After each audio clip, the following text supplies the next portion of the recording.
Okay madam, ಕೇಳಿ madam ಏನ್ ಕೇಳ್ತಾರ ಬಾಸ್ ಬಗ್ಗೆ. ಅದೇ ನೀವ್ ಹೇಳ್ಬೇಕು ಸರ್. ಇವಾಗ ಬಾಸ್ ಅವರ ಅಭಿಮಾನಿಗಳು ಯಾವಾಗ್ಲೂ ರಗಡ್ಡು, ಅವ್ರ ಕೋಪ ಜಾಸ್ತಿ, ಹೆಣ್ಮಕ್ಳಿಗೆ ಗೌರವನೇ ಕೊಡಲ್ಲ ಅನ್ನೋ ಒಂದ್ ಮಾತಿದೆ. ಯಾಕೆ ಹಿಂಗ್ ಮಾಡ್ತೀರಾ ನೀವು ಅಂತ? ಆತರ ಅನ್ಕೊಳ್ಳೋರ್ಗೆ ಅದು ತರ ತಿಳಿತೇವೆ. ನಮ್ ಗೌರವ ಕೊಡಲ್ಲ ಅಂತ ಅನ್ನಬೇಡಿ. ನಾವು ತುಂಬಾನೇ ಹೆಣ್ಮಕ್ಳ ಬಗ್ಗೆ ತುಂಬಾ ಅಪಾರವಾದ ಗೌರವ ಇದೆ. ಬೇಕಾದ್ರೆ ಇವಾಗ ನೀವು ಬಂದ್ ನೋಡ್ಬೋದು. ಬೇಕಾದ್ರೆ ನಾವು ಮಾಡುವಂತ ಕಾರ್ಯಗಳನ್ನು ನೋಡ್ಬೋದು ನೀವು. ಹಿಂಗ್ ಒಳ್ಳೆ ಕೆಲಸ ಮಾಡ್ತೀವಿ ಅದನ್ನೆಲ್ಲ ನೋಡ್ಬೋದು ನೀವು. ಅದು ತುಂಬಾನೇ ಇದೆ. ಬಟ್ ಅದು ಇವಾಗ ಏನಾಗ್ತಿದೆ ಮತ್ತೆ, ಇವಾಗ ಅದನ್ನ ಬಿಡ್ತಾರೆ. ಸುಮ್ನೆ ಆತರ ಕಮೆಂಟ್ ಮಾಡಿದ್ರು, ಈ ತರ ಕಮೆಂಟ್ ಮಾಡೋದು, ಅವ್ರ ಬಗ್ಗೆ ಅಪಪ್ರಚಾರ ಮಾಡ್ತಾ ಇದಾರೆ ಇವಾಗ.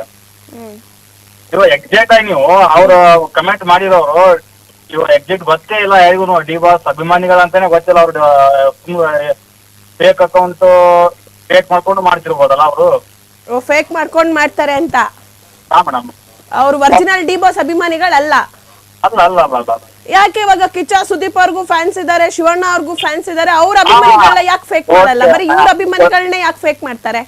ಅದನ್ನ ಕೇಳಿದೆ ಮೇಡಮ್. ಇವಾಗ ನೋಡಿ, ಕಮೆಂಟ್ ಮಾಡಿರೋರಲ್ಲಿ ಯಶ್ ಫ್ಯಾನ್ಸ್ ಅಂತಾನು ಇದೆ, ಕಿಚ್ಚ ಫ್ಯಾನ್ಸ್ ಅಂತಾನು ಈಗ ಐಡಿ ಇದೆ.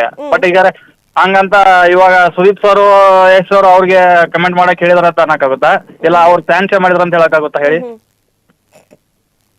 ಹಂಗೆ ಸೊ ಅವ್ರು ಎಲ್ಲಾರು ಅಭಿಮಾನಿಗಳು. ಈಗ ಯಶ್ ಅವ್ರ ಅಭಿಮಾನಿ ಆಗಿರ್ತಾರೆ, ಡಿ ಬಾಸ್ ಅವ್ರ ಅಭಿಮಾನಿ ಆಗಿರ್ತಾರೆ, ಶಿವಣ್ಣ ಅಭಿಮಾನಿ, ಅವರು ಫೇಕ್ ಅಭಿಮಾನಿಗಳು. ಒಂದ್ ನಿಮಿಷ ಇವಾಗ